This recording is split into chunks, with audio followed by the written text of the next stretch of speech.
এবার ভারতের প্রধানমন্ত্রী নরেন্দ্র মোদীকে ইসরায়েলের প্রধানমন্ত্রী নেতানিয়াহুর সস্তা সংস্করণ বলে মন্তব্য করেছেন পাকিস্তানের সাবেক প্রধানমন্ত্রী ও পাকিস্তানের পিপলস পার্টির চেয়ারম্যান বিলাওয়াল ভুট্টো জারদারি। জাতিসংঘের সদর দপ্তরে আয়োজিত এক সংবাদ সম্মেলনে বিলাওয়াল বলেন, মোদি হচ্ছেন নেতানিয়াহুর মতো টেমু সংস্করণ।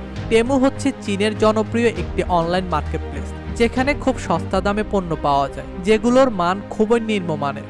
অর্থাৎ মোদিকে নেতানিয়াহুর সস্তা ভার্সন বোঝাতেই ব্যঙ্গ করে টেমুর সাথে তুলনা করেছেন পাকিস্তানের এই পররাষ্ট্রমন্ত্রী। এছাড়াও নরেন্দ্র মোদীকে কাশ্মীরের কসাই আখ্যায়িত করে সংবাদ সম্মেলনে বিলাওয়াল ভুট্টো বলেন, মোদী কাশ্মীরের মতো সিন্ধু উপত্যকাতেও এই রকম দমনীতির চেষ্টা করেছেন। অথচ ভারত ও পাকিস্তান যদি একসঙ্গে সন্ত্রাসবাদের বিরুদ্ধে কাজ করে, তবে দক্ষিণ এশিয়ার উল্লেখযোগ্য হারে সন্ত্রাস কমানো সম্ভব বলে মনে করেন বিলাওয়াল ভুট্টোদারি। ডেস্ক রিপোর্ট, দৈনিক দেশকা।